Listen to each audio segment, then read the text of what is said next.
Disclaimer. यह video केवल मनोरंजन और शैक्षणिक उद्देश्यों के लिए बनाया गया है।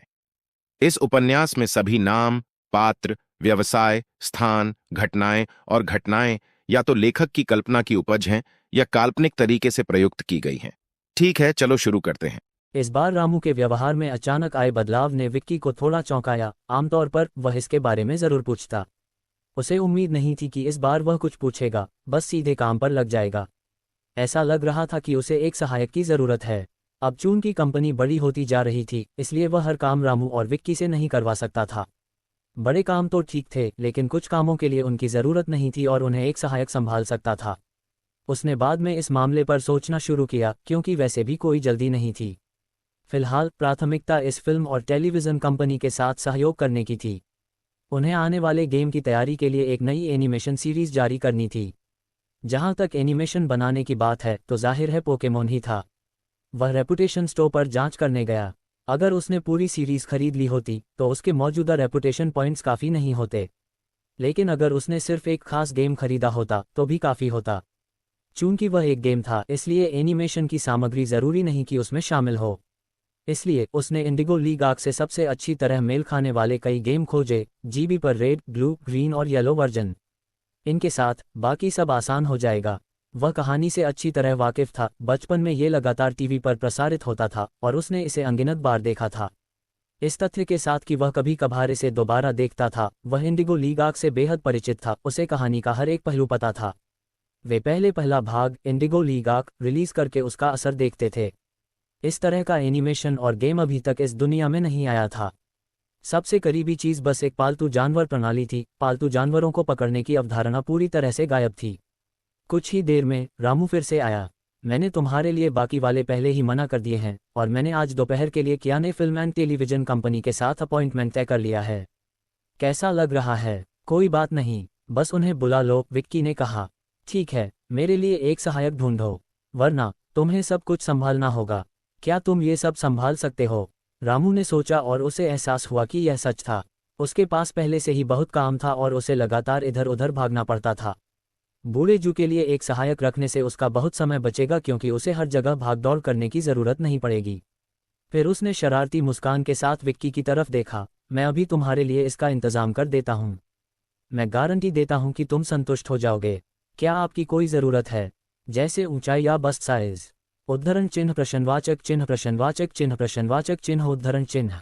दफा हो जाओ, बस मुझे कोई ढंग का आदमी ढूंढ दो, कोई गड़बड़ मत करो। रामू खिलखिलाकर हंसा। समझ गया, उसे अपनी हदें पता थी। वह तो बस विक्की के साथ मजाक कर रहा था। दोपहर 3 बजे कियाने कंपनी के लोग आ पहुंचे। कुल 5 लोग थे, व्यावसायिक पोशाक पहने हुए, बहुत औपचारिकता से। उन्हें सहयोग पर चर्चा शुरू करने के लिए सम्मेलन कक्ष में ले जाया गया। नमस्ते सीईओ जू, मैं लॉन्ग जिशु हूँ, कियाने फिल्म एंड टेलीविज़न कंपनी की अध्यक्ष। समूह का नेतृत्व कर रही अधेड़ उम्र की महिला ने अपना हाथ बढ़ाया। विक्की ने उससे हाथ मिलाया और सभी ने अपने साथियों का परिचय देने के बाद वे बैठ गए। विक्की ने बात को लंबा नहीं खींचा। उसे और भी काम था और वह इस मामले को जल्दी से निपटाना चाहता था। आपकी प्रतिष्ठित कंपनी हमारे साथ किस तरह सहयोग करने का प्रस्ताव रखती है? विक्की ने पूछा। फिलहाल दोनों पक्ष एक ही स्तर पर नहीं थे। कियाने फिल्म एंड टेलीविज़न कंपनी छोटी थी और हालांकि उनके कर्मचारी उसकी कंपनी से ज़्यादा थे, फिर भी उनके मुनाफे में ज़मीन आसमान का फ़र्क था। उसका दैनिक मुनाफा उनके वार्षिक मुनाफे से ज़्यादा था।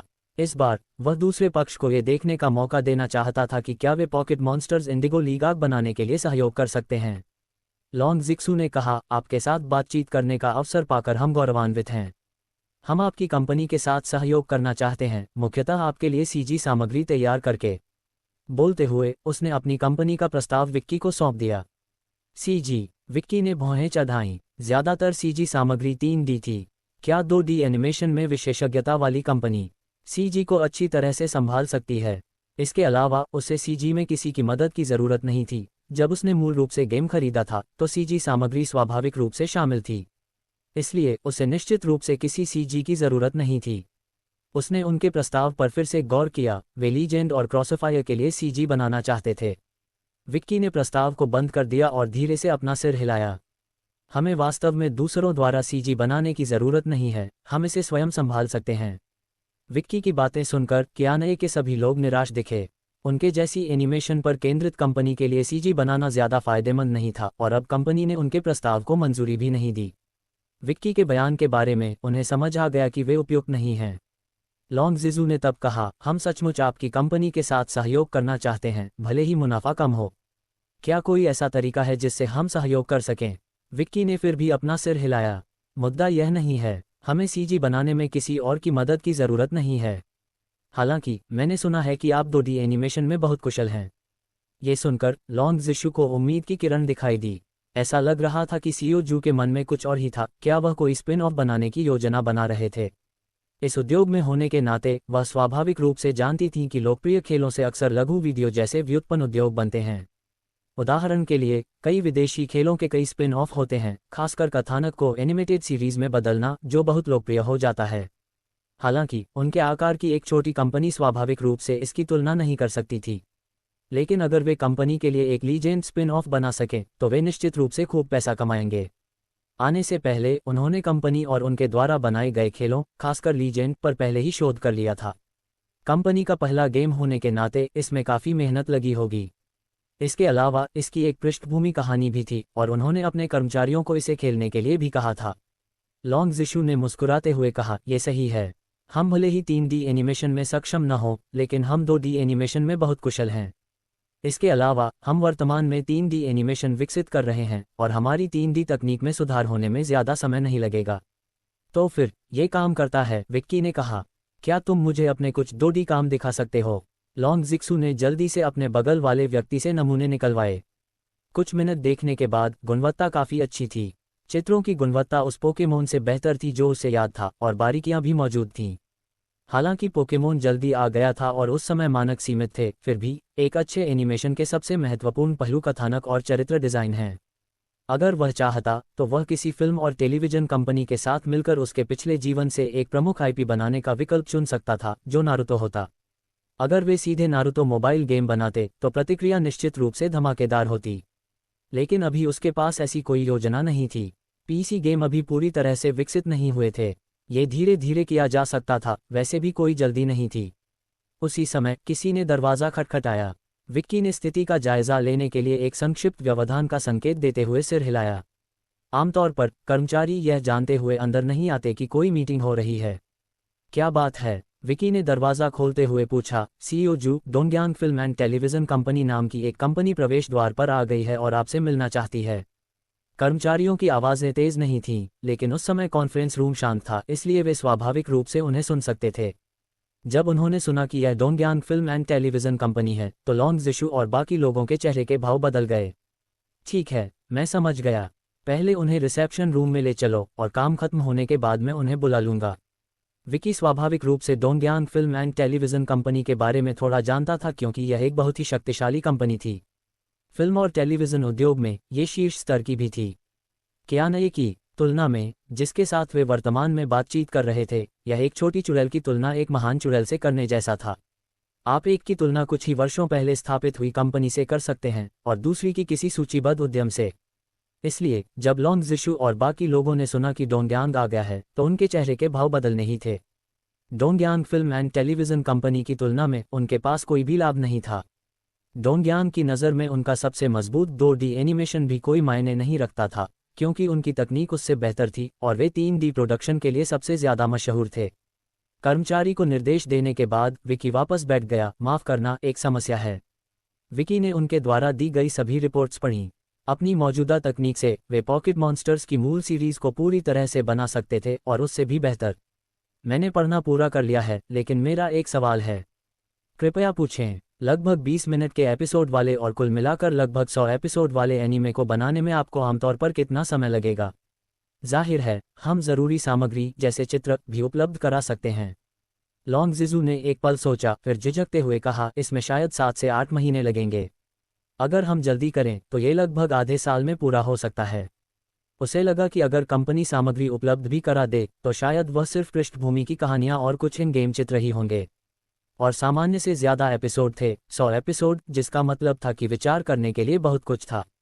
आधा साल, ये समय सीमा उनकी उम्मीदों पर खरी उतरी थी, क्योंकि उन्होंने दूसरे गेम लॉन्च करने से पहले 1 साल या उससे भी ज़्यादा समय तक क्रॉसफायर चलाने की योजना बनाई थी। सबसे पहले वह पोकेमोन की लोकप्रियता बढ़ाना चाहते थे और 100 से ज़्यादा एपिसोड प्रसारित करने में भी कुछ समय लगेगा। उनके पिछले जीवन में एनीमे अपडेट के पीछे भागना बहुत कष्टदायक था, हफ्ते में एक एपिसोड। लेकिन ये दुनिया ऐसी नहीं थी। एक एनीमे या टीवी सीरीज आमतौर पर पूरी तरह से बनाई जाती थी और रोजाना एक एपिसोड अपडेट किया जाता था। कितना अच्छा होता अगर उसके पिछले जन्म के लोग इस दुनिया से कुछ सीखते। हालांकि विक्की ऐसा करने की योजना नहीं थी। मुझ पर बारिश हो गई है, इसलिए मैं तुम्हारे छाते फाड़ ही सकता हूँ। इसके बाद विक्की ने कुछ और सवाल पूछे और कियाने ने सभी के जवाब दिए। ठीक है, बस इतना ही। हम समझ गए। हम थोड़ी तैयारी करेंगे और फिर अगले कदमों पर चर्चा करेंगे। विक्की ने खड़े होकर कहा। लॉन्ग शीशु और बाकी लोग भी बेचैन थे।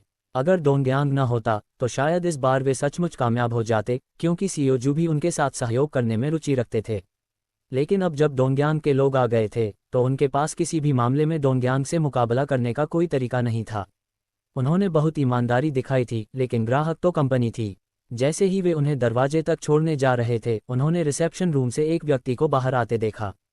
ये डोंगयांग का ही आदमी होगा, एक अधेड़ उम्र का आदमी। वह काफी देर तक दरवाजे की तरफ देखता रहा, फिर वापस अंदर चला गया। कियाने के लोगों को विदा करने के बाद विक्की और रामू रिसेप्शन रूम में गए। अंदर जाने पर सिर्फ 2 लोग थे, एक अधेड़ उम्र का आदमी जिसके पेट में बिय थी और बाल झड़ रहे थे, और उसके बगल में वह व्यक्ति बैठा था जो अभी अभी बाहर आया था। विक्की ने मुस्कुराते हुए कहा, माफ करना, कुछ काम आ गया था, इसलिए हमें थोड़ी देर हो गई। चलो वहां बात करते हैं। विक्की ने आमंत्रण का इशारा किया। झड़ते बालों वाला अधेड़ उम्र का आदमी भी खड़ा हुआ और सिर हिलाया, फिर विक्की के पास से सीधा चला गया, जिससे उसके पीछे खड़ा रामू हक्का बक्का रह गया। क्या तुम सच में कह रहे हो? तुम हमारे पास आ रहे हो और फिर भी इतने असभ्य हो? कॉन्फ्रेंस रूम में पहुंचते ही झड़ते बालों वाले अधेड़ उम्र के आदमी ने सबसे पहले बात की। हालांकि वह मुस्कुरा रहा था, लेकिन वह बहुत बनावटी लग रहा था। नमस्ते सियोजू, मैं फैंग यीफेंग हूँ, डोंगयांग के सेल्स ग्रुप 1 का मैनेजर। हम इस बार यहाँ इसलिए आए हैं क्योंकि हम आपके साथ सहयोग करना चाहते हैं। आप कैसे सहयोग करना चाहते हैं? विक्की ने पूछा। फैंग यीफेंग के स्वर में उसे एक तिरस्कारपूर्ण भाव सुनाई दे रहा था। विक्की के पूछने के बाद उसने एक फोल्डर थमा दिया। हम आपके गेम डेरिवेटिव्स के साथ सहयोग करना चाहते हैं और आपके गेम की पृष्ठभूमि को एक एनीमे में बदलना चाहते हैं। विक्की और रामू ने भी सहयोग के विवरण देखे, जिसे देखकर दोनों के माथे पर बल पड़ गए। क्या वे सहयोग करने आए हैं? रामू का पारा चढ़ने वाला था। वे अब कोई छोटी कंपनी नहीं थे और उसे उम्मीद नहीं थी कि डोंगयांग उनके साथ इतना घिनौना व्यवहार करेगा। उनका इरादा खेल की कहानी की पृष्ठभूमि के साथ साथ चरित्र के कॉपीराइट खरीदने का था। प्रस्तावित राशि भी बहुत कम थी, केवल 5 मिलियन, और वह भी 2 खेलों के कॉपीराइट के लिए। ये कीमत उस राशि का लगभग आधा थी जो वे यहाँ आधे दिन चेक करके कमा सकते थे। इसके अलावा यह एक खरीद मूल्य था, जिसका अर्थ था कि इसे खरीदने के बाद प्राप्त होने वाला सारा लाभ उनका होगा और इसका कंपनी से कोई लेना देना नहीं होगा। विक्की ने फोल्डर मेज पर फेंक दिया। रामू ने ठंडे स्वर में कहा, क्या तुम यहाँ सहयोग करने आए हो? उनकी प्रतिक्रिया देखकर फैंग यीफेंग ने कोई भाव नहीं दिखाया, बल्कि उदासीनता से कहा, चूंकि यह कीमत उचित नहीं है, इसलिए हम इस पर आगे चर्चा कर सकते हैं। हमारी कंपनी का व्यवसाय बहुत बड़ा है और गूस फैक्ट्री ने भी हमारे साथ सहयोग किया है। गूस फैक्ट्री खेलों के लिए कई व्युत्पन्न एनिमेशन हमने बनाए हैं। विक्की ने सिर हिलाया, ये चर्चा का विषय नहीं है। मुख्य बात यह है कि तुम में जरा भी ईमानदारी नहीं है। क्या तुम्हें लगता है कि हमारे खेल का वर्तमान आकार केवल इस कीमत के लायक है? फैंग यीफेंग को विक्की और उस दूसरे की बात समझ नहीं आई। ये कीमत शुरू में उनकी परियोजना टीम ने चर्चा के बाद तय की थी और वे इसे 3 मिलियन तक बढ़ा सकते थे। ये कीमत पहले से ही अच्छी थी। हालांकि इसकी तुलना गूस फैक्ट्री गेम्स से नहीं की जा सकती थी, लेकिन उनके गेम मुफ्त थे। क्या मुफ्त गेम इन व्युत्पन्न उत्पादों पर निर्भर नहीं होते? क्या मुफ्त गेम सिर्फ गेम से ही पैसे कमा सकते हैं? चूंकि आपकी कोई ईमानदारी नहीं है, इसलिए हमें आगे बात करने की कोई ज़रूरत नहीं है। विक्की उठने को तैयार हुआ। रुको, हम 3 मिलियन और जोड़ सकते हैं, फैंग यीफेंग ने तुरंत कहा। रामू ने व्यंग्यात्मक लहजे में कहा, उस कीमत के लिए आपको अपनी गूस फैक्ट्री ढूंढनी चाहिए। हमारा छोटा सा मंदिर आप जैसे महान बुद्ध के साथ कैसे सहयोग कर सकता है? उनका रवैया देखकर फैंग यीफेंग भी उत्सुक हो गए और तुरंत पूछा, हमारी कंपनी का न केवल घरेलू बल्कि अंतर्राष्ट्रीय स्तर पर भी व्यापक कारोबार है। जिस छोटी सी कंपनी से आप अभी बातचीत कर रहे थे, वह हमारी तुलना में कुछ भी कैसे पेश कर सकती है? विक्की ने उदासीनता से कहा, उन्होंने ईमानदारी और व्यवहार की पेशकश की थी। डोंगयांग के लोगों को विदा करने के बाद रामू और विक्की ऑफिस लौट आए। सच में, ये कैसे लोग हैं?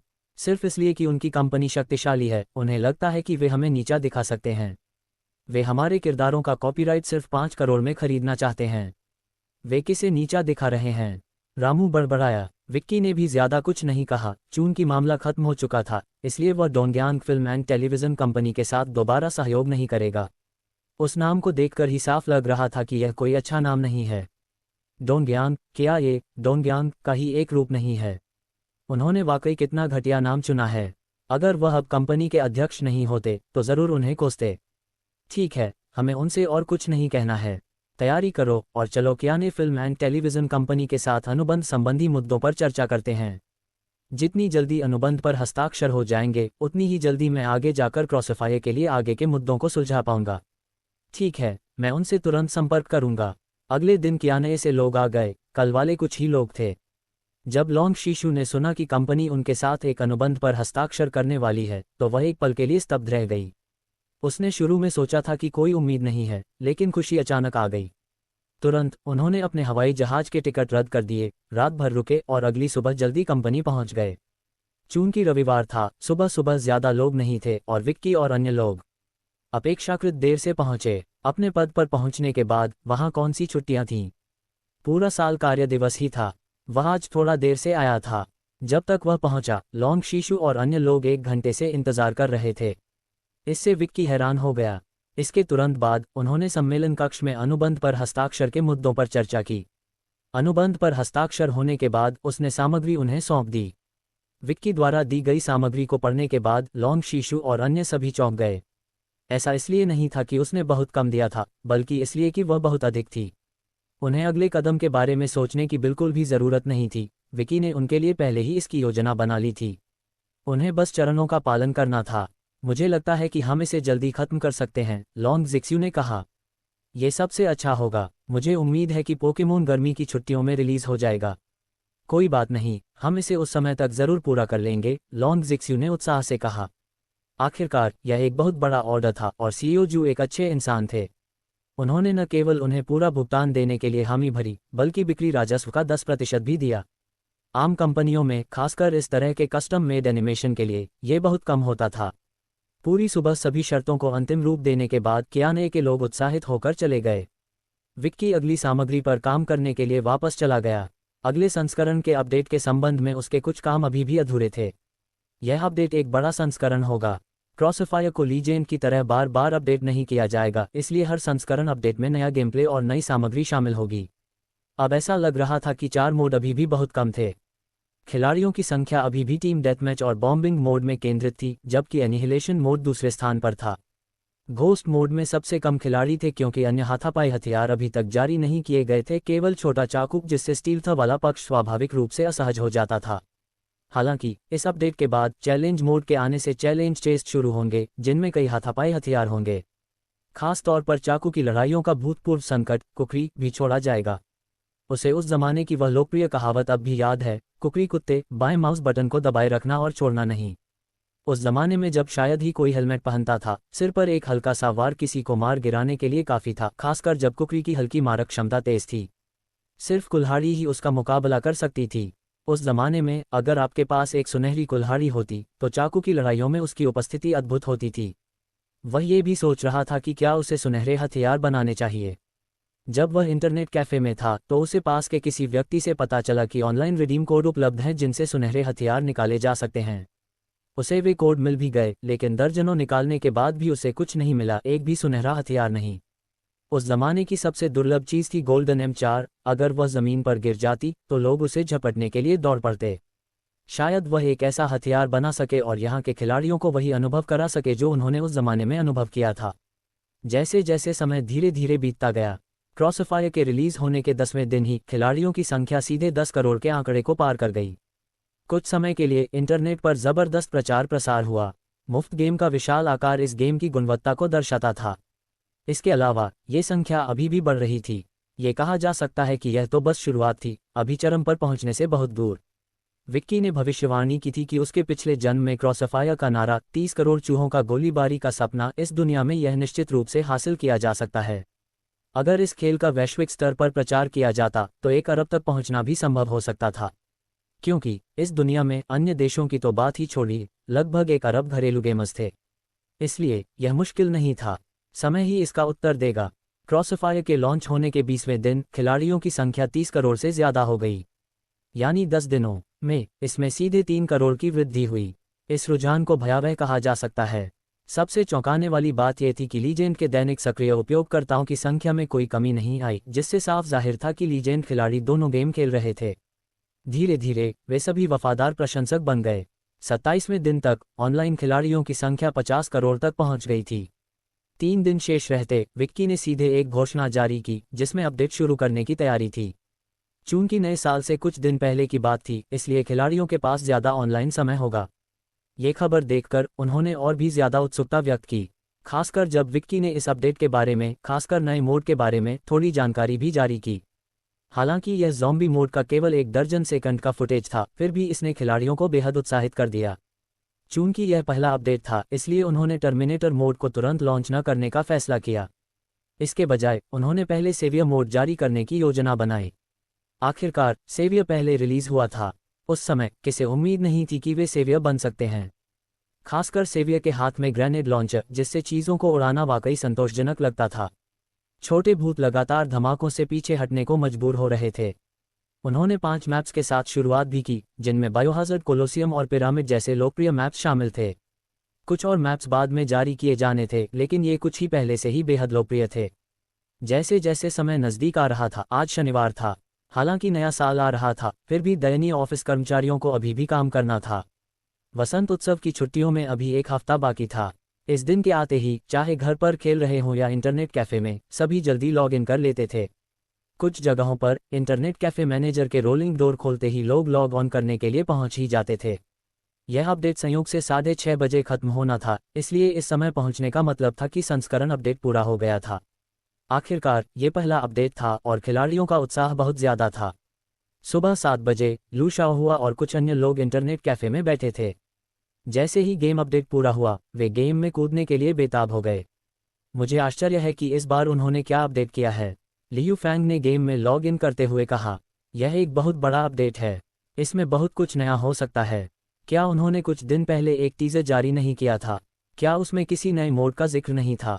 मुझे लगता है कि इस अपडेट में सिर्फ दूसरे मोड ही नहीं होंगे, नए हथियार भी हो सकते हैं। बाद में जैसे ही वे गेम में दाखिल हुए, खिलाड़ियों की स्क्रीन पर अपडेटेड कंटेंट दिखाई देने लगा। अपडेट नोट्स पढ़ने के बाद लियू फैंग बार बार खुशी से झूम उठे। उन्हें इतनी सारी चीज़ों के अपडेट होने की उम्मीद नहीं थी। दरअसल उन्होंने 2 और मोड अपडेट किए थे, एक ज़ॉम्बी मोड और दूसरा चैलेंज मोड। ज़ॉम्बी मोड देखने के बाद उन्हें लगा कि यह मोड बहुत ही क्लासिक है, उद्धारकर्ता बनना ये कितना शानदार होगा। चैलेंज मोड देखने के बाद उनका मन इसे अभी खेलने का कर रहा था। ये पीवीई मोड का हिस्सा था और अंत तक पहुंचने पर इनाम मिलते थे, खासकर चैलेंज चेस्ट। इन चैलेंज चेस्ट से सीमित समय के हथियार या यहां तक कि स्थायी हथियार भी मिल सकते थे। सबसे खास बात यह थी कि चैलेंज चेस्ट से ग्रेनेड पैक गिर सकते थे। पहले उन्हें इस बात पर आश्चर्य हुआ था कि ग्रेनेड सेक्शन में 3 स्लॉट क्यों होते हैं। हालांकि 3 तरह के ग्रेनेड होते थे, लेकिन वे एक बार में केवल एक ही ग्रेनेड लगा सकते थे। लेकिन इस बार ग्रेनेड पैक रिलीज किया गया था, यानी पैक के साथ वे एक साथ 3 तरह के ग्रेनेड लगा सकते थे। इसके अलावा कंपनी मोड बहुत उपयोगकर्ता अनुकूल था। अगर आप बदकिस्मत थे और ग्रेनेड पैक ड्रॉप के रूप में नहीं मिल पाया, तो आप इसे सीधे मॉल से खरीद सकते थे। शायद ज़्यादातर लोग जो ग्राइंड करने में बहुत आलसी थे, वे इसे आसानी से खरीद सकते थे। इससे ये सुनिश्चित हो गया कि चाहे कोई पैसा खर्च करे या नहीं, इसे प्राप्त करने का एक तरीका ज़रूर होगा, जिससे ये बहुत ही निष्पक्ष हो गया। इस अपडेट में सिर्फ ये 2 मोड ही शामिल नहीं थे, इसमें स्पेशल मोड भी थे।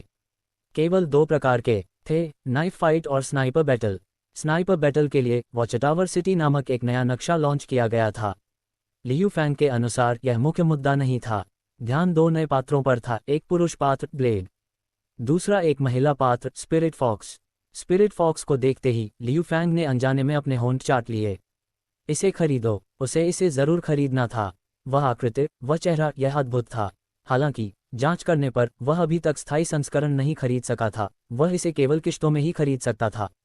ये केवल 45 युआन प्रति माह था, जो उनके समूह के लिए कोई समस्या नहीं थी। उसने अधिग्रहण के तरीकों की फिर से जांच की। 1 से ज़्यादा रास्ते थे, इसे संदूक खोलकर भी प्राप्त किया जा सकता था। ये थोड़ा अजीब लगा, इसलिए उसने नीचे देखा और सचमुच अंतिम अपडेट देखा। इस अपडेट में एक्सचेंज की शुरुआत हुई। मैच खत्म होने के बाद एक संदूक गिराने का मौका था, जिसे खोलने के लिए चाबी की ज़रूरत होती थी। ये लीजेंड में बक्सों जैसा ही था। एक चाबी की कीमत 5 युआन थी और इससे अंदर की संबंधित वस्तुएं खुल सकती थीं। स्पिरिट फॉक्स को पाने के लिए उसे केवल सीमित समय वाले संदूकों से ही प्राप्त किया जा सकता था। उन्होंने बाकी अपडेट की गई सामग्री की समीक्षा की और सभी इस बात पर सहमत हुए कि यह अपडेट बेहतरीन था। खेलने के नए तरीके जोड़े गए, साथ ही बैरेट सहित कई नई बंदूकें भी। हालांकि इसे केवल संदूकों से ही प्राप्त किया जा सकता था, फिर भी कौन सा खिलाड़ी इसे आजमाना नहीं चाहेगा। इसके अलावा चैलेंज मोड में उपलब्ध हथियार, जिनमें से कुछ स्थायी थे और भी ज्यादा आकर्षक थे, खासकर मशीन गन और शॉटगन। कुछ लोग पहले ही समझ गए थे, क्या ये नई अपडेट की गई बंदूकें खास तौर पर इन्हीं दो मोड के लिए नहीं थीं। नियमित बम मोड में मशीन गन का इस्तेमाल करना निश्चित रूप से राइफल के इस्तेमाल जितना आरामदायक नहीं था। मैं अब और इंतज़ार नहीं कर सकता, चलो चैलेंज मोड खेलते हैं, लियू फैंग ने सुझाव दिया। लू शाओहुआ ने भी सिर हिलाया। वह देखना चाहता था कि चैलेंज मोड में क्या क्या मज़ेदार चीज़ें हैं।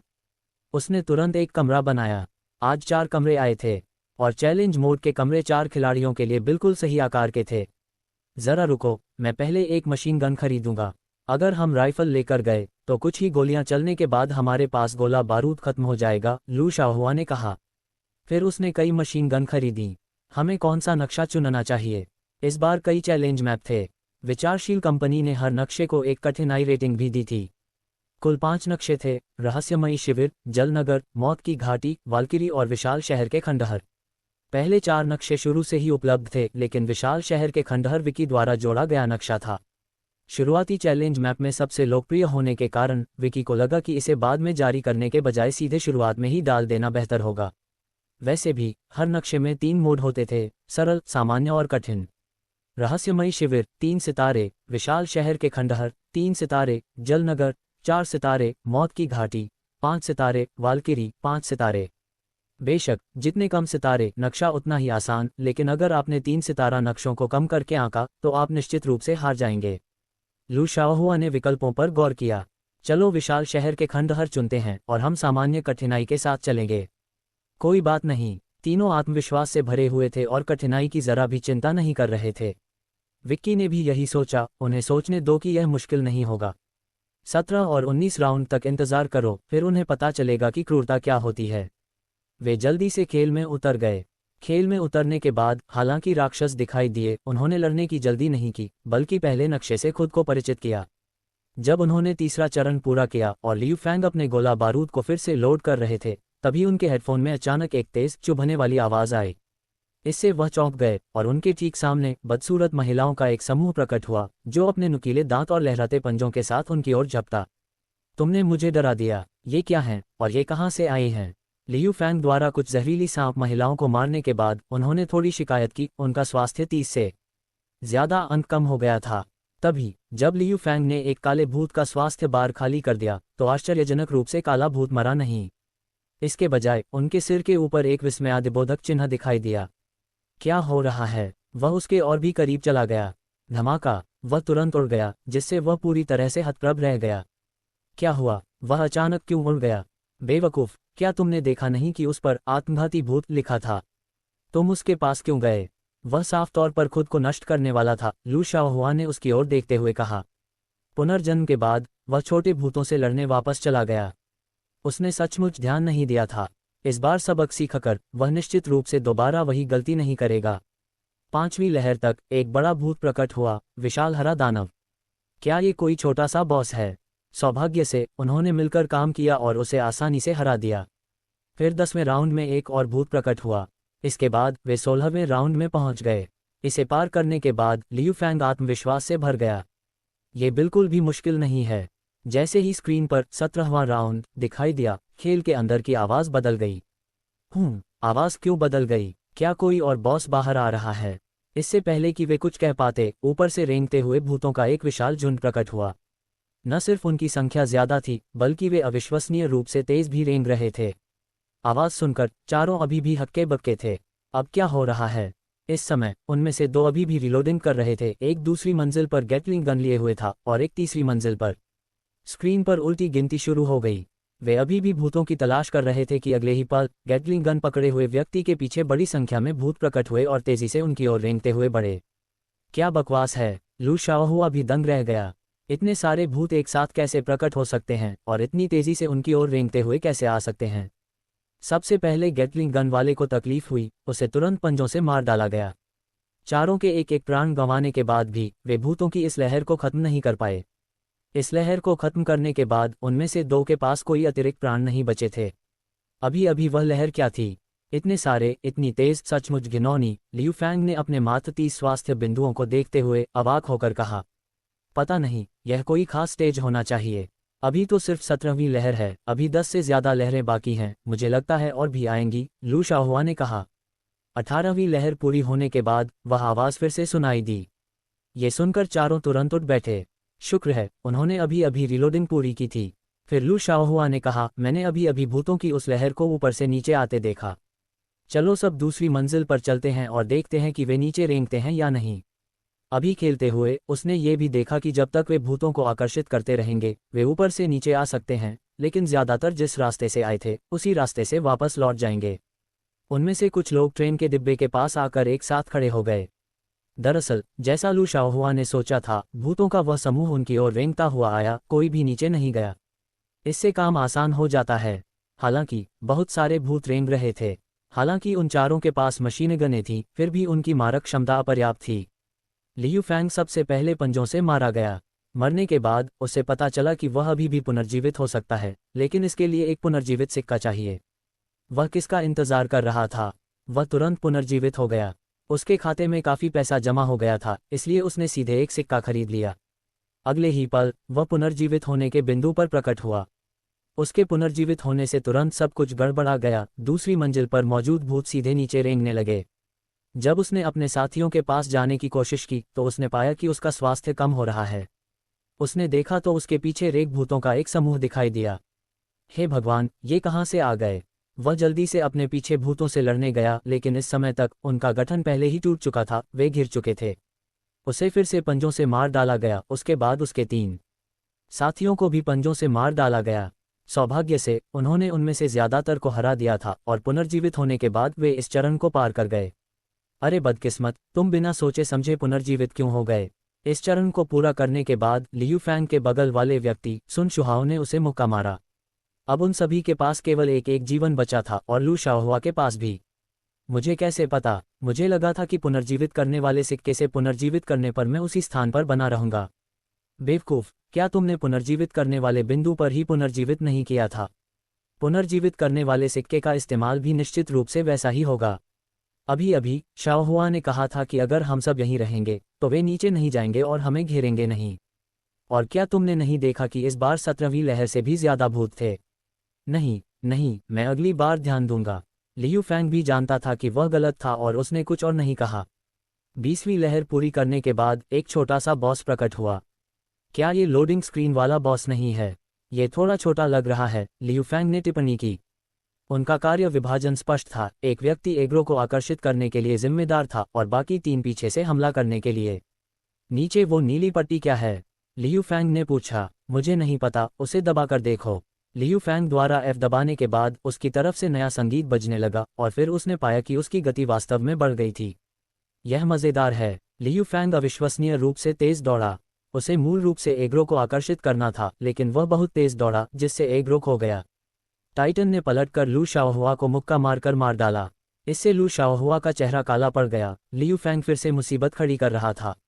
हे, लियू फैंग एग्रो को आकर्षित करते हुए वापस भागा, लेकिन वह टाइटन पर एक छोटे चाकू से वार कर रहा था।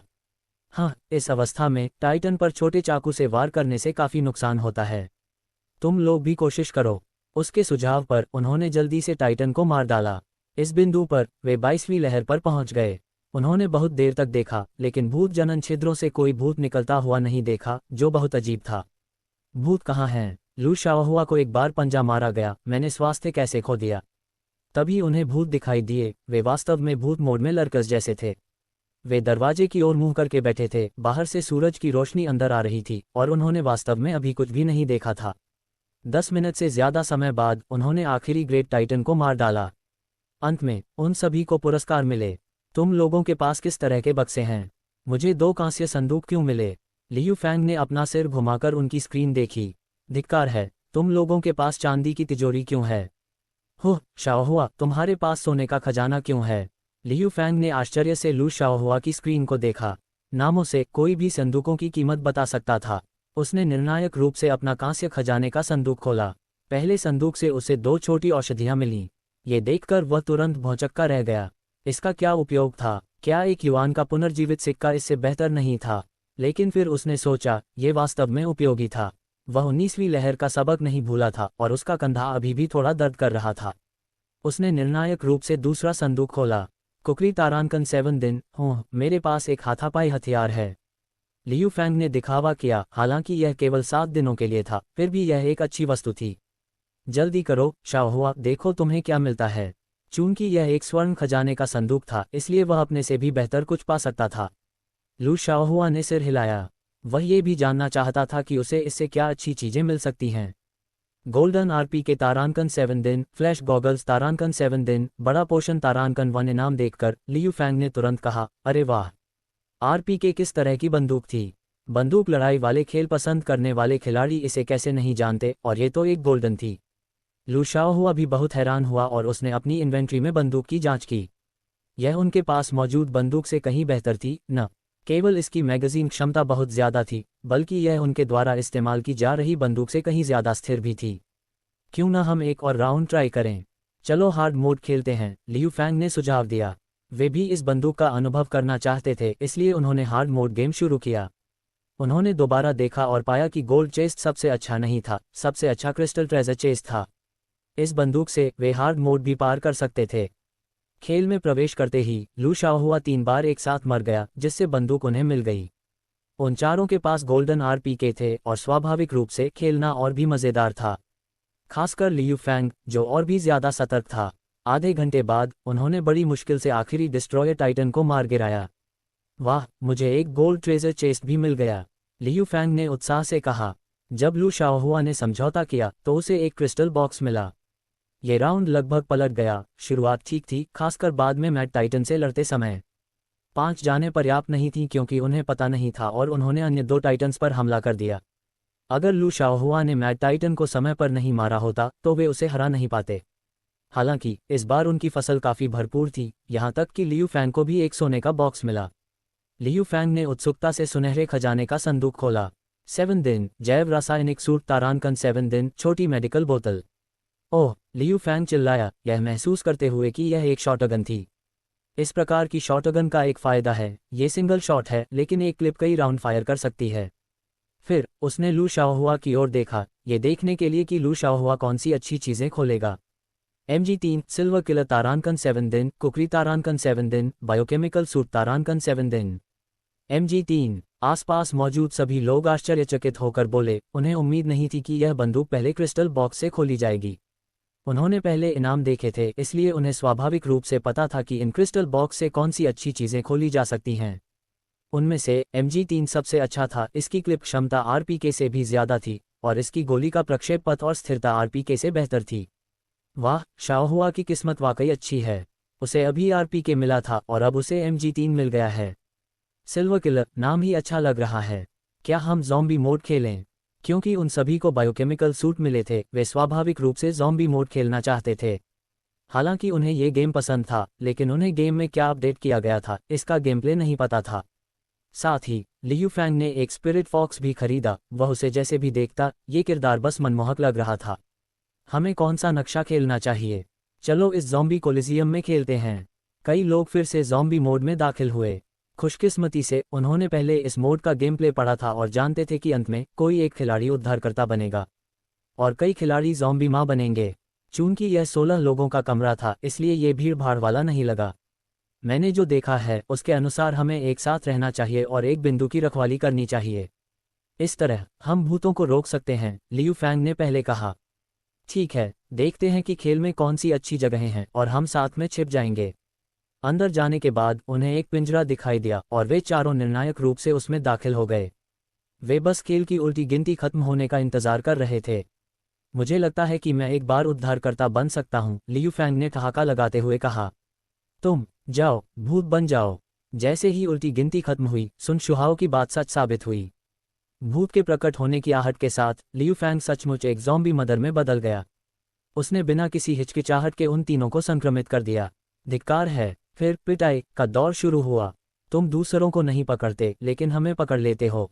क्या तुम लोगों को पकड़ना आसान नहीं है? लियू फैंग ने मुस्कुराते हुए कहा। लाचार होकर वे केवल एक साथ बाहर जाकर लोगों को पकड़ सकते थे, क्योंकि लियू फैंग ने उन तीनों को एक ही बार में संक्रमित कर दिया था और अब वह एक उन्नत ज़ॉम्बी मदर बन गया था।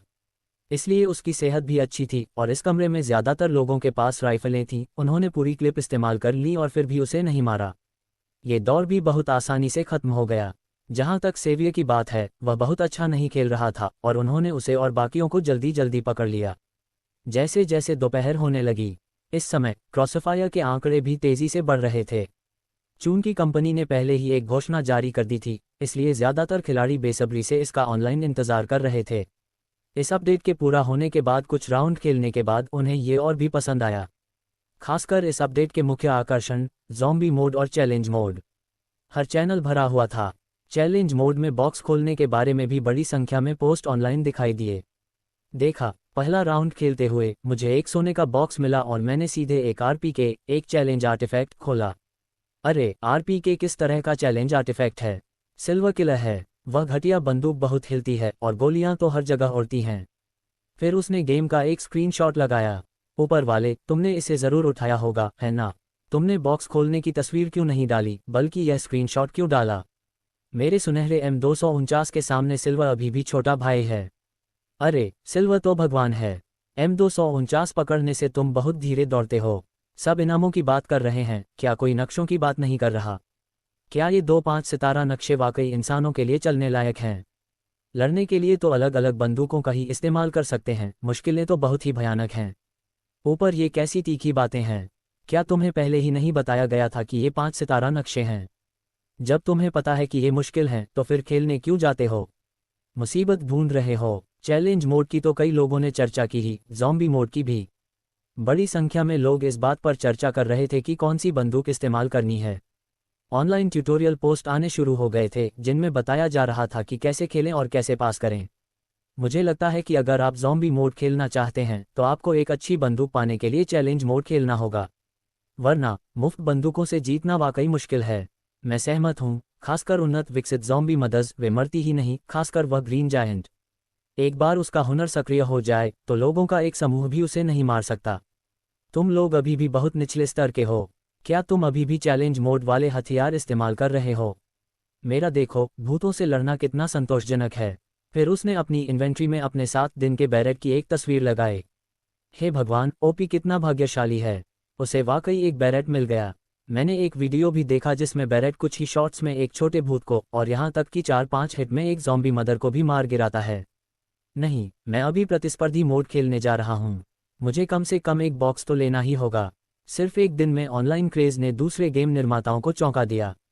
गेमिंग समुदाय लगभग पूरी तरह से क्रॉसफायर से जुड़ी सामग्री से भर गया था, जिसमें सब कुछ शामिल था, चाहे मोड्स की बात हो, आग्नेयास्त्रों की या फिर किरदारों की। दोपहर तक न सिर्फ पूरे गेमिंग समुदाय के लोगों को बल्कि दूसरे लोगों को भी क्रॉसफायर अपडेट के बारे में पता चल गया। जो लोग शुरू में बस इन चीज़ों को देख रहे थे, वे भी स्वाभाविक रूप से इसमें शामिल हो गए। सिर्फ एक दिन में क्रॉसफायर के पंजीकृत उपयोगकर्ताओं की संख्या सीधे तौर पर 8 मिलियन बढ़ गई। और एक्सचेंज में कुछ भी नहीं हुआ। खिलाड़ी खुद खोले गए आइटम्स को बेचने के बजाय उनका इस्तेमाल कर रहे थे। हालांकि अभी तक किसी ने कोई स्किन नहीं खोली है, या यूं कहें कि कोई अच्छी स्किन नहीं खोली है। वैसे भी कोई भी ऑनलाइन दिखावा नहीं कर रहा था। इन 3 बॉक्स में स्किन बॉक्स पाना सबसे मुश्किल था और थॉर और फायर किरण तो और भी मुश्किल थे। बाद में कोई पहला वाला खोल पाएगा। मुझे आश्चर्य है कि वह कौन होगा। स्किन की दुर्लभता बढ़ाने के लिए विकी ने लीजेंडरी सीरीज की उन बंदूकों के तत्वों का इस्तेमाल करने की योजना बनाई जो उसके पिछले जन्म में क्रॉसफायर में बाद में दिखाई दी। यही सीरियल नंबर था और ज़्यादा नहीं होंगे, सिर्फ शीर्ष 100। ये नंबर होने से खिलाड़ी और भी ज़्यादा जुनूनी हो जाएंगे। ये सोचकर उसे एक गहरा दुख हुआ। जब उसने उस समय महारानी का किरदार बनाने की कोशिश की थी तो उसकी किस्मत बिल्कुल खराब थी। हालांकि महारानी वाकई एक अच्छा किरदार था। इस अपडेट के लिए उसने एक और नया किरदार लॉन्च करने की योजना बनाई थी, लेकिन विचार विमर्श के बाद उसे लगा कि यह अनुचित है और उसने ऐसा न करने का फैसला किया। वह किरदार लैन था, लेकिन चूंकि इस बार 2 किरदार पहले ही लॉन्च हो चुके थे, इसलिए एक और किरदार जोड़ना उसे ज़्यादा लग रहा था, इसलिए वह अगले संस्करण का इंतजार कर सकता था। इस दौरान घरेलू खिलाड़ियों के पास खेलने के लिए काफ़ी समय था। खेल की लोकप्रियता बढ़ने के बाद ये स्वाभाविक रूप से विदेशों में भी फैल गया। ये पहली बार था जब उन्हें इस तरह का खेल देखने को मिला था। ये युद्ध क्षेत्र शैली का नहीं था, न ही यह आमने सामने की लड़ाई जैसा था। इसके अलावा प्रतिस्पर्धा भी बढ़ गई थी। जब तक उनके कौशल पर्याप्त रूप से तीखे थे, वे खेल पर अपना दबदबा बना सकते थे। विदेशों में घरेलू स्तर की तुलना में शूटर गेम खेलने वालों की संख्या और भी ज्यादा थी। खेल के बारे में जानने के बाद वे इसे समझने और जानने के लिए उत्सुक थे। सौभाग्य से कुछ कंटेंट क्रिएटर्स ने खास तौर पर लोकप्रिय वीडियो चुने और उन्हें विदेशी प्लेटफॉर्म पर अपलोड किया। हर वीडियो को लाखों, यहाँ तक कि करोड़ों व्यूज मिले। इनमें से एक लू शाओहुआ के AK किल्स की एक हाईलाइट रील थी जिसे 80 मिलियन से ज्यादा व्यूज मिले। उसके हाथों में AK AWM से अलग नहीं था। वह एक एक करके विरोधियों को मार गिराता, हर गोली से सिर पर वार करता, जिससे विदेशी खिलाड़ी बेहद रोमांचित हो जाते। वे सभी क्रॉसफायर खेलना चाहते थे, लेकिन आसपास पूछने पर उन्हें पता चला कि गेम को लॉन्च हुए अभी सिर्फ 1 महीना ही हुआ है। आमतौर पर बड़े पैमाने के गेम घरेलू लोकप्रियता हासिल करने के कुछ महीने या 1-2 साल बाद ही विदेशों में फैलते हैं। फिर भी क्रॉसफायर ने सिर्फ 1 महीने में इतनी लोकप्रियता हासिल कर ली। इसके अलावा जब विदेशी खिलाड़ियों को पता चला कि यह गेम मुफ्त में खेला जा सकता है, तो वे और भी बेचैन हो गए। वे जानते थे कि आम शूटर गेम्स की कीमत कभी कम नहीं होती। उन्होंने पहले कभी किसी मुफ्त गेम के बारे में नहीं सुना था।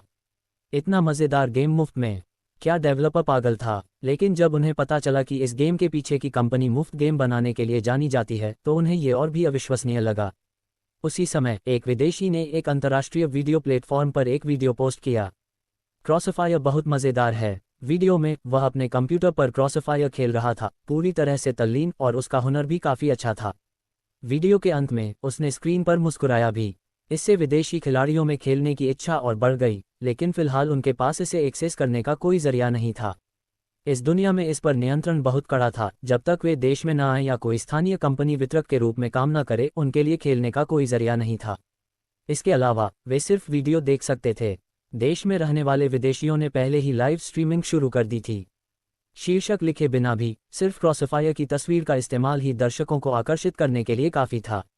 हालांकि पिछले कुछ दिनों में क्रॉसफायर ने विदेशी खिलाड़ियों को ईर्ष्यालु बना दिया था, लेकिन अभी कुछ नहीं किया जा सकता था। चूंकि वसंत महोत्सव की छुट्टियां आ गई थीं, विक्की ने अपने कर्मचारियों को पहले ही छुट्टी दे दी थी।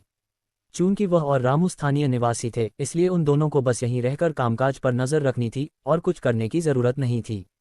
बहरहाल इस दौरान किसी बदलाव की जरूरत नहीं थी। स्थिरता बनाए रखना ही सबसे अच्छा उपाय था। और यह समय क्रॉसफायर खिलाड़ियों के लिए भी तेजी से विकास का समय होगा। 12वें चंद्र मास की 29वीं शाम विक्की और रामू ने ऑफिस में हॉट पॉट खाना शुरू कर दिया था। उन्होंने कल कर्मचारियों को छुट्टी दे दी थी, लेकिन उन दोनों को अभी भी कुछ काम निपटाने थे, इसलिए वे कंपनी में ही रुके रहे। वह भी छुट्टी लेना चाहता था, लेकिन उसके पास समय नहीं था। अभी भी बहुत सारे काम थे जिन पर उसे व्यक्तिगत ध्यान देने की जरूरत थी। दोनों ने हॉट पॉट खाया और एक छोटा सा पे लिया, जो उन्हें बहुत सुकून दे रहा था। बूढ़े जू, क्या तुम्हें पता है कि क्रॉसफायर पहले से ही विदेशों में भी बहुत लोकप्रिय है? बहुत लोकप्रिय। उसने इसे आधिकारिक तौर पर अंतर्राष्ट्रीय स्तर पर लॉन्च नहीं किया था, तो ये कैसे लोकप्रिय हो गया? वह तुरंत समझ गया। रामू का मतलब था कि किसी ने विदेशी वीडियो प्लेटफॉर्म पर वीडियो अपलोड किए थे, जिससे ये लोकप्रिय हो गया। ये निश्चित रूप से लोकप्रिय होने वाला था। उसके पिछले जीवन में क्रॉसफायर एक विश्वस्तरीय खेल था। खासकर ई-स्पोर्ट्स में हर साल एक विश्व चैंपियनशिप होती थी। उन्हें विश्व चैंपियनशिप के मशहूर पल अब भी याद थे, जैसे ब्रदर शिका लॉक ऑन। हालांकि अगर तुम बेकार हो तो और अभ्यास करो वाली घटना के कारण उनकी प्रतिष्ठा धूमिल हुई, लेकिन इससे उनके यादगार पल कम नहीं हुए। उन्हें एकमात्र विदेशी खिलाड़ी गॉकेन भी याद था, जो एक जैसी पिस्तौल चलाता था। लोग मजाक में उसके दूसरे हथियार को स्नाइपर राइफल कहते थे और दावा करते थे कि कोल्ट उसका मुख्य हथियार था। इससे पता चलता है कि उनका कौशल वाकई कितना भयानक था। उन्होंने अभी तक क्रॉसफायर को वैश्विक स्तर पर लॉन्च करने के बारे में नहीं सोचा था। आखिरकार ये बहुत तेज था। उन्होंने इसे सिर्फ 1 महीने पहले ही लॉन्च किया था और घरेलू स्तर पर इसने अभी गति पकड़नी शुरू की थी। हालांकि रिलीज होते ही ये तुरंत लोकप्रिय हो गया, लेकिन इसकी एक वजह विकी द्वारा गूज फैक्ट्री का फायदा उठाना भी था। उन्होंने 1 साल बाद क्रॉसफायर को वैश्विक स्तर पर लॉन्च करने और फिर ई स्पोर्ट्स शुरू करने की योजना बनाई थी।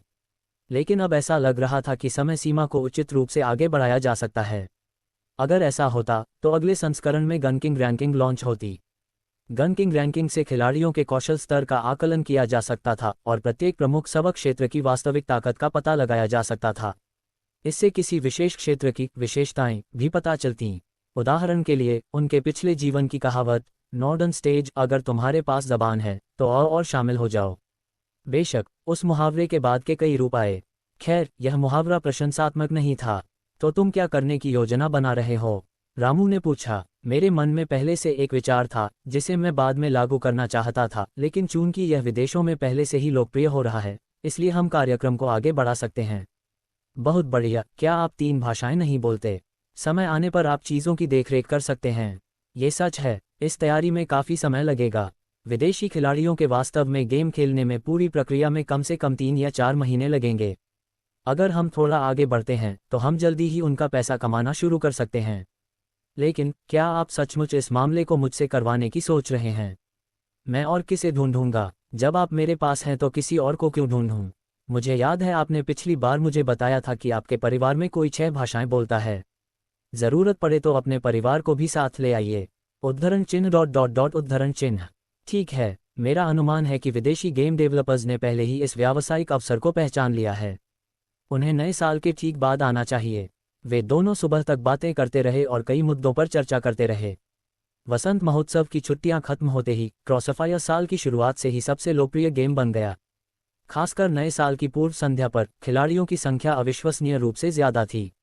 ऐसा इसलिए था क्योंकि विक्की ने नए साल की पूर्व संध्या पर दोपहर 2 बजे से शाम 5 बजे तक पहली बार एक डबल एक्सपीरियंस इवेंट सक्रिय किया था, जिसमें मारे गए लोगों की गिनती नहीं की जाती थी।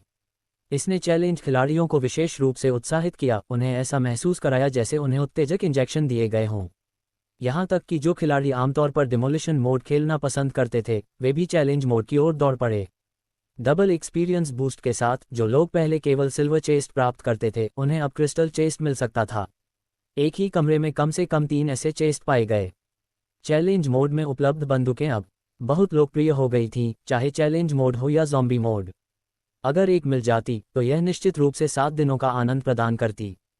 चूंकि ये सभी बंदूकें अस्थायी थीं, इसलिए अगर खिलाड़ियों ने पहले ही एक प्राप्त कर ली होती तो भी वे खेलना जारी रखते, अपनी चेस्ट को तब के लिए बचाकर रखते जब उनकी मौजूदा बंदूक समाप्त हो जाती।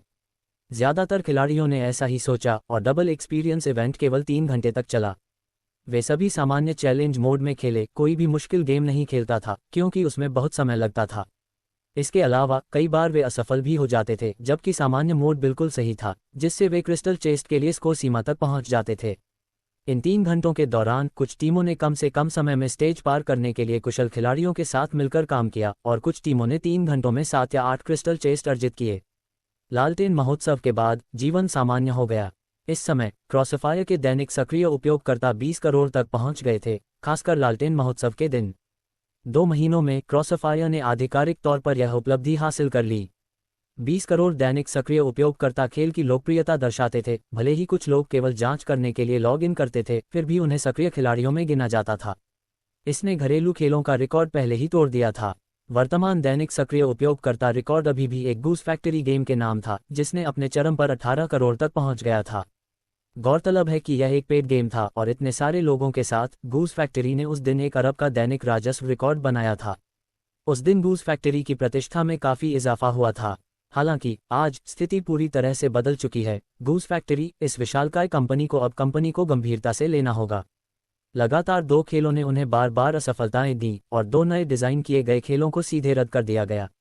अगर लियू कैफेंग ने केवल भुगतान करने वाले खिलाड़ियों को ही सेवा देने का प्रस्ताव रखा होता तो असीमित युद्ध भी अब विफल हो जाता। हालांकि इस दर्शन को बदलने के बाद असीमित युद्ध की लाभप्रदता वास्तव में बढ़ गई। हालांकि ऑनलाइन खिलाड़ियों की संख्या कम हो गई, लेकिन बिक्री बढ़ गई, जिससे अध्यक्ष लिन हैरान रह गए। उन्होंने तुरंत लियू कैफेंग को इसे अच्छी तरह से प्रबंधित करने और इन बड़े खर्च करने वालों को जाने न देने का निर्देश दिया। जहां तक कंपनी के साथ गतिरोध का सवाल है, वह भी समाप्त हो गया। कंपनी के खेलों के खिलाड़ियों की अब इतनी अधिक निष्ठा थी कि उन्हें कंपनी के प्रशंसक कहा जा सकता था। उनके खिलाड़ियों की संख्या पहले ही 20 करोड़ से बढ़कर 30 करोड़ के करीब पहुंच चुकी थी। साहित्यिक चोरी के पिछले प्रयास विफल हो चुके थे और अब वह क्रॉसफायर की नकल करने के बारे में नहीं सोचते थे। अगर वे इसे कॉपी करते तो कानूनी पहलुओं को छोड़ दें। हालांकि कानून को पूरी तरह से दरकिनार करना उनके लिए बहुत मुश्किल नहीं था, लेकिन ये परेशानी भरा होता। इसे कॉपी करने में उन्हें कम से कम 3 या 4 महीने और लगेंगे। इसके अलावा यह मोड कंपनी की मूल रचना थी और अगर वे इसे कॉपी करते तो वे निश्चित रूप से गेम प्ले की नकल कर रहे होते। आखिरकार साहित्यिक चोरी मूल गेम प्ले की नकल करने के बारे में ही होती है। 3-4 महीने बीतते बीतते क्रॉसफायर की लोकप्रियता और भी बढ़ जाएगी। अगर वे इसे ठीक से नहीं संभालते तो न सिर्फ वे पैसा कमाने में नाकामयाब होते बल्कि खिलाड़ियों से भी डांट खाते। हजारों लाखों खिलाड़ियों का उन्हें डांटना उनके लिए कुछ भी नहीं था, बिल्कुल नगण्य। लेकिन अगर करोड़ों खिलाड़ी उन्हें डांटते तो वे इसे बर्दाश्त नहीं कर पाते। सबसे पहले और सबसे ज्यादा असर जनता की राय पर पड़ता, और अधिकारी प्रभाव के लिए इस मामले की जांच जरूर करेंगे और इसका खामियाजा उन्हें ही भुगतना पड़ेगा। इसके अलावा उन्हें इस बात का भी डर था कि ऐसी घटना फिर कभी न हो। किसी गेम की बड़ी मेहनत से नकल करने के बाद कंपनी रिलीज से एक दिन पहले उन्हें बता सकती थी कि उन्होंने एक और गेम विकसित किया है, और फिर उसे लॉन्च से एक दिन पहले रिलीज कर सकती थी। वे एक ही जगह पर 2 बार तो नहीं ठोकर खा सकते थे, है ना? हालांकि इस बात की कोई गारंटी नहीं है कि वे उस समय तक इसे पूरा कर लेंगे, लेकिन कौन गारंटी दे सकता है कि वे ऐसा नहीं करेंगे? इसके अलावा वह गेम कंपनियों के अंदरूनी कामकाज से भी अच्छी तरह वाकिफ थे। किसी गेम के ऑनलाइन होने के बाद डिज़ाइन टीम संस्करण अपडेट और रखरखाव के लिए कुछ लोगों को छोड़ने के अलावा नए गेम का डिज़ाइन और विकास भी शुरू कर देती है। कंपनी ने शायद नए गेम का डिज़ाइन शुरू कर दिया होगा, इसके बारे में सोचने की भी ज़रूरत नहीं है। एक और हफ्ता खत्म होते ही क्रॉसफायर ने एक बार फिर एक संस्करण अपडेट की घोषणा की। इस बार खिलाड़ियों को यह अनुमान लगाने की ज़रूरत नहीं थी कि क्या अपडेट होगा, सब कुछ सामने आ गया था। सबसे महत्वपूर्ण अपडेट गन किंग रैंकिंग और क्लैन थे। बेशक क्लैन बैटल भी शामिल थे। विक्की को लगा कि यह ज़रूरी है, खासकर जब कबीले की लड़ाइयाँ खेली जाती थीं तो ये बेहद रोमांचक होता था। उस समय वे वाई पर होते थे, साथ में कबीले के मैच खेलते थे जो वाकई रोमांचक होता था। बेशक चेस्ट, खासकर स्किन चेस्ट की ड्रॉप दरों में भी बदलाव होता था। इतने सारे लोगों के बीच किसी ने भी थॉर या फायर किरण नहीं खोला था, जो कि बहुत ही बेतुका था। क्या ये लोग हाल ही में बदकिस्मत थे? उसने खास तौर पर गिराए गए स्किन चेस्ट की संख्या जांची, कई लाख थे, लेकिन एक भी टॉप टियर स्किन नहीं दिखाई दी थी। वह अपने पिछले जीवन में क्रॉसफायर के इवेंट्स की कंजूस होने के लिए आलोचना करता था, लेकिन अब वह और भी बुरा हो गया था। इसलिए वह केवल ड्रॉप दर को ही समायोजित कर सकता था। अभी तक किसी ने एक भी नहीं खोला था। इतनी बड़ी संख्या में दैनिक सक्रिय उपयोगकर्ताओं के साथ बहुत कम ड्रॉप काम नहीं करेंगे। उसका सिद्धांत सभी को एक्सचेंज का उपयोग करने के लिए प्रोत्साहित करना था। बेशक उसने CSGO के लूट बॉक्स मॉडल का उपयोग करने के बारे में एक से ज़्यादा बार सोचा था, लेकिन ये हमेशा अजीब लगता था क्योंकि इसमें पैसों का लेन देन शामिल था और बॉक्स खोलना लत लग सकता है। हालांकि एक चाबी 4.8 युआन की थी, लेकिन ये 5 युआन से बहुत अलग नहीं थी। अगर बहुत सारी खुल जाती तो नियमित खिलाड़ी इसे वहन नहीं कर सकते थे, क्योंकि ऐसी रहस्यमयी चीज़ के साथ कुछ लोगों को हमेशा अपने आप पर एक रहस्यमय विश्वास होता है। उन्हें हमेशा लगता था कि अगर यह नहीं खुला तो अगला खुल सकता है, इसलिए वह केवल यही कर सकता था। खैर, यह अभी भी वही कहावत है, वेतन नासूस के साथ खुशी का निर्माण करें। जैसे ही क्रॉसफायर ने आधिकारिक वेबसाइट पर अपनी अपडेट घोषणा जारी की, खिलाड़ियों की प्रतिक्रियाएं काफ़ी महत्वपूर्ण थीं, विशेष रूप से गन किंग रैंकिंग के लिए। खिलाड़ियों को अब समझ में आ गया था कि कैसे खेलना है। हालांकि ज़ोंबी मोड और चुनौती मोड लोकप्रिय थे, मुख्य ध्यान अभी भी प्रतिस्पर्धी खेल पर था। डस्ट 2 और ब्लैक मार्केट सबसे लोकप्रिय नक्शे थे। इस अपडेट के साथ वह नए नक्शे भी जारी करेगा, और निश्चित रूप से उसने एक और मोड खोला। ये व्यक्तिगत प्रतिस्पर्धी मोड था, जो खिलाड़ियों को अपने लक्ष्य का अभ्यास करने के लिए एक शानदार नई जगह प्रदान करता था। जल्द ही गेम अपडेट का दिन आ गया।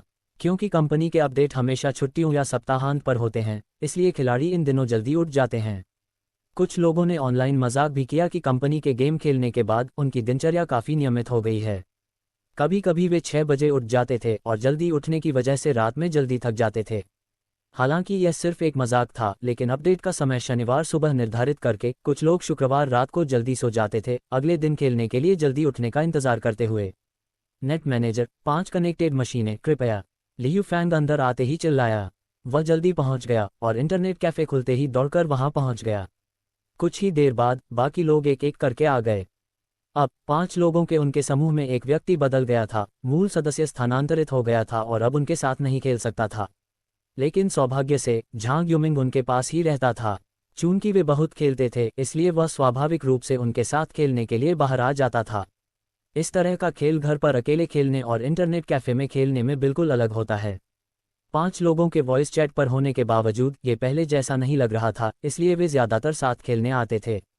झांग युमिंग अब भी वैसे ही दिख रहे थे, लंबे बालों के साथ, लेकिन इस बार उन्होंने अपनी साफ सफाई पर ध्यान दिया और काफ़ी साफ सुथरे दिख रहे थे। यह अपडेट हो गया है। मैं देख रहा हूं कि कबीला सिस्टम चालू हो गया है। क्यों ना हम एक कबीला बनाएं?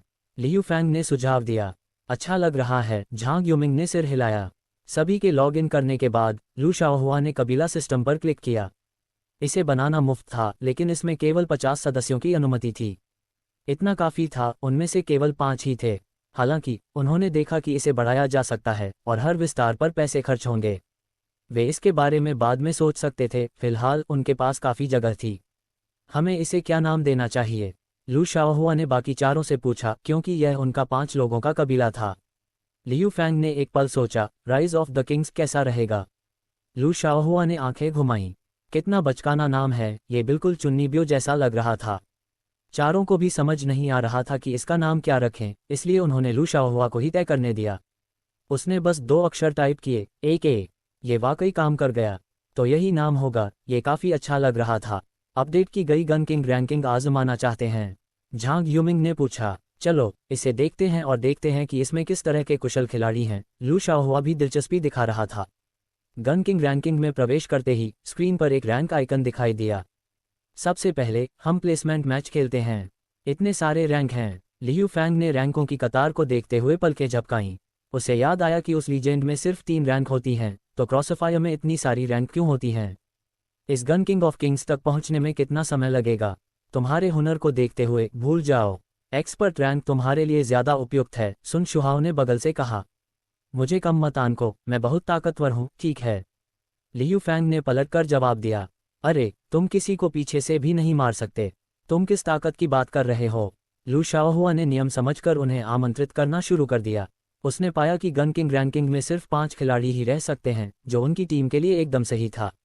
उन 5 ने तुरंत अपना पहला मैच शुरू कर दिया। उसके जैसे खिलाड़ी के लिए 8 की बजाय 5 खिलाड़ियों के साथ खेलना आसान होना चाहिए।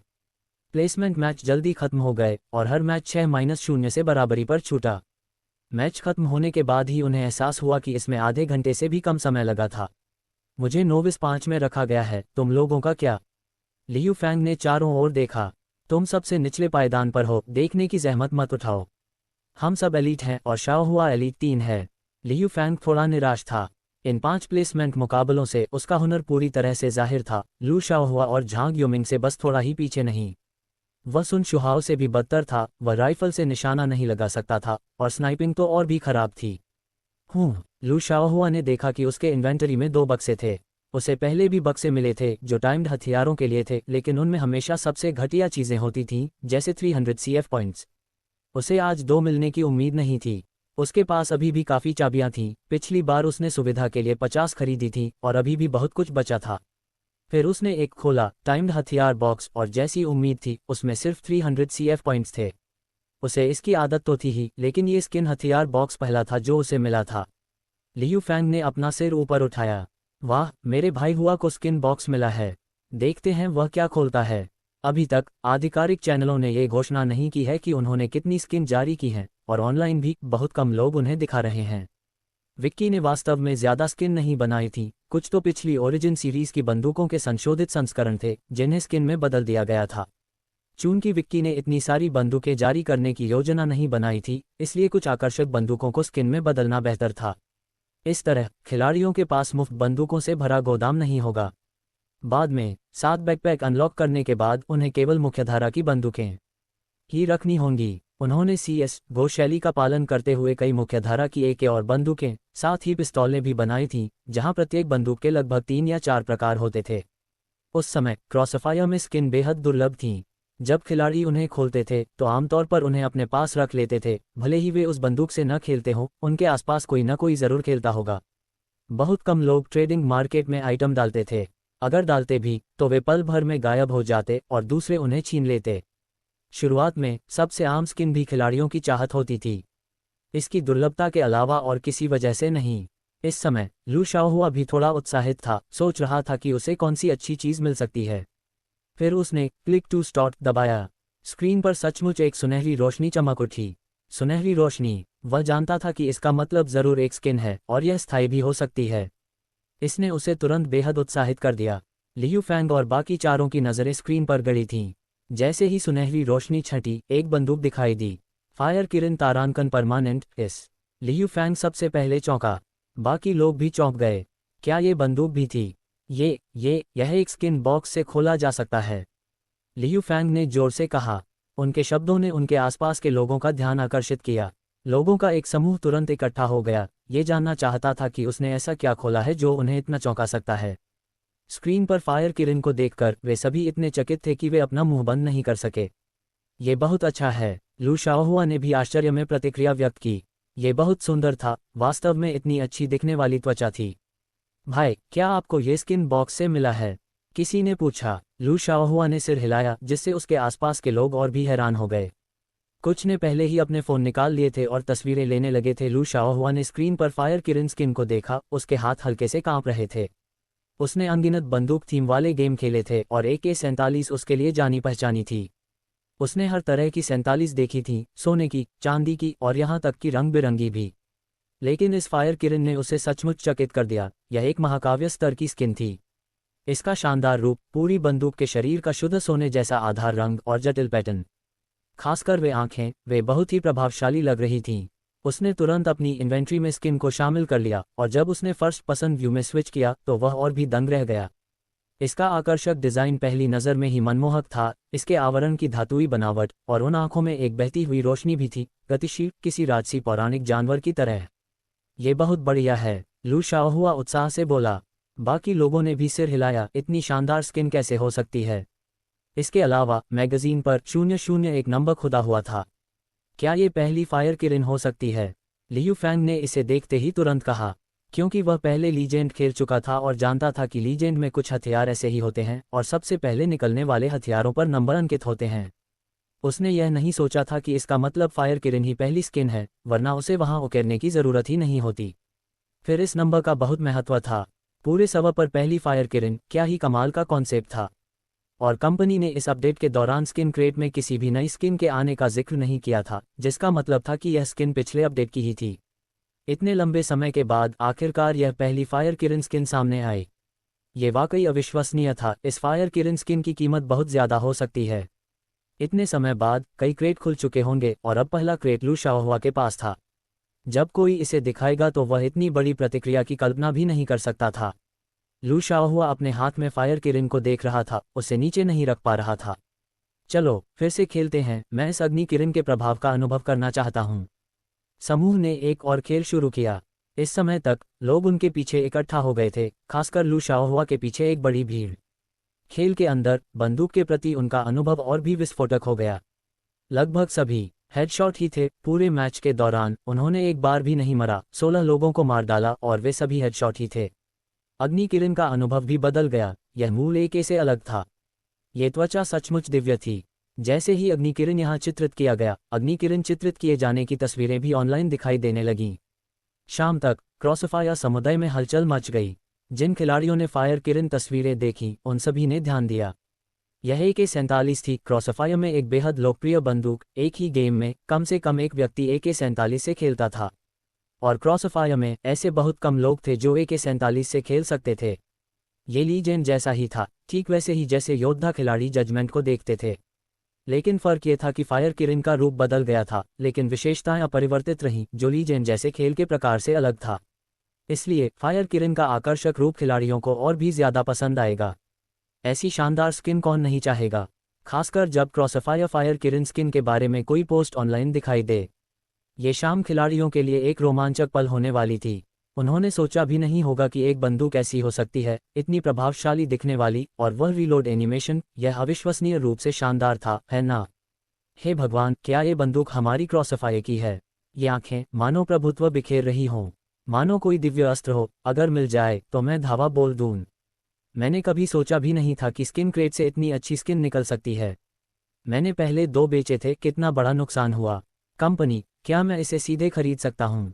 मैं 1000 दूंगा, क्या कोई दिक्कत है? जल्दी से देखो कि एक्सचेंज में कोई स्किन क्रेट बचा है या नहीं। मैं सब खरीद रहा हूँ, शायद मुझे एक फायर किरण भी मिल जाए। फायर किरण की लोकप्रियता अभी चरम पर ही थी कि एक और स्किन सामने आई। हैरान, फायर किरण के अलावा एक और शानदार स्किन भी है, थंडर गॉड। ऑनलाइन किसी ने M4 थंडर गॉड स्किन बनाई और तुरंत उसे ऑनलाइन पोस्ट कर दिया। एक और कमाल की स्किन है। AK-47 की तुलना में M4 ज़्यादा लोगों ने खेला। आखिरकार M4A जितना हिलता डुलता नहीं था, इसलिए ये शुरुआती लोगों के लिए ज़्यादा उपयुक्त था।